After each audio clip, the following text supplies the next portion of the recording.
Vita nchini Ukraine bado vinaendelea kuinufaisha Marekani, na sasa nchi wanachama wa NATO wanalazimika kuilipa Marekani euro milioni 400 kwa ajili ya silaha ambazo zitapelekwa nchini Ukraine. Ikumbukwe Rais wa Marekani Donald Trump aliyataka mataifa ya Magharibi yasinunue wala kupeleka silaha yoyote kuelekea nchini Ukraine, isipokuwa silaha zote zinapaswa kutoka nchini Marekani. Ikumbukwe tangu mwaka 2022 Marekani ilikuwa kinara wa kutoa silaha ambazo wala hazikuonyesha namna ya kuishinda Urusi, lakini bado Rais wa Marekani Donald Trump, katika kuona ni jinsi gani anaweza kanufaika na vita huko nchini Ukraine, ameyaambia mataifa Magharibi yaendelee kutoa fedha kwa ajili ya kununua silaha na kwamba silaha zisitoke taifa lolote. Katibu mkuu wa shirika la kijeshi la NATO Mark Rutte amesema nchi kadhaa wanachama wa shirika hilo zitachangia kwa pamoja shehena ya silaha na zana za kijeshi zenye thamani ya euro milioni 400 kwa ajili ya Ukraine ambazo zitanunuliwa kutoka nchini Marekani. Kwa mujibu wa Mark Rutte, Denmark, Estonia, Finland, Iceland, Latvia, Lithuania, Norway na Sweden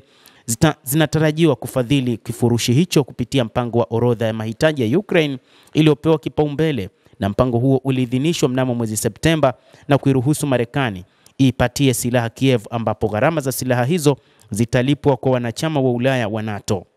Rais wa Marekani Donald Trump amekuwa mara kwa mara akimkosoa mtangulizi wake Joe Biden kwa kutoa vifurushi vikubwa vya misaada ya kijeshi kwa Ukraine na kumwelezea rais wa nchi hiyo Volodymyr Zelensky kama muuzaji mkubwa zaidi duniani. Lakini pia amesisitiza kwamba wanachama wa NATO barani Ulaya wanabeba mzigo mkuu wa kuiunga mkono Ukraine, na hivyo ikiwa wanahitaji kupata silaha kutoka nchini Marekani wanapaswa kuzinunua. Mapema wiki hii rais wa Marekani alidai tena kwamba Washington imetumia dola bilioni 350 katika mzozo wa Ukraine na kwamba serikali yake haitatenga tena fedha hizo kwa ajili ya kuipatia Ukraine, badala yake inahitaji kurejesha fedha hizo, huku ikiataka mataifa ya NATO kununua silaha kwa ajili ya Ukraine badala ya kutolewa kama msaada. Tangazo hilo limetolewa huko Kiev ikizidi kuandamwa na uchunguzi wa ufisadi ambao umezidi kuongezeka na mashinikizo kwa serikali ya Zelensky. Baadhi ya mataifa Ulaya yameona hakuna haja ya kuendelea na kupeleka silaha nchini Ukraine. Hata hivyo, Italy ni moja kati ya mataifa ambayo kwa namna moja ama nyingine yameona kwamba hakuna haja ya kuipa Ukraine silaha. Kadhalika wamesema kwamba katika kipindi ambacho hawakutarajia kama Ukraine ingefanya ufisadi mkubwa ni katika kipindi hiki cha vita, ambapo walitazama kwamba huenda nchi hiyo ikaingia katika matumizi mazuri ya fedha na katika kutetea taifa lao. Mapema wiki hii ofisi ya taifa ya kupambana na rushwa ya Ukraine iliwashtaki watu 7 akiwemo mshirika wa zamani wa kibiashara wa Zelensky,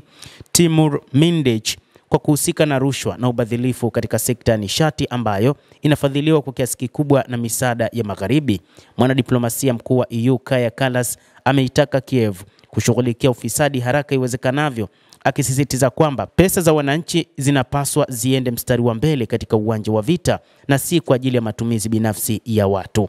Russia kwa upande wake imekuwa ikiwashutumu waungaji mkono wa Ulaya wa Ukraine kwa kurefusha muda wa mzozo wa vita baina ya nchi hizo mbili kwa gharama ya maisha wa Ukraine, ikisema nchi hizo haziko tayari kukiri kwamba mkakati wao umefeli na kwamba umegonga mwamba ikiwa wanaendelea na utoaji wa silaha kwa ajili ya kuipa Ukraine.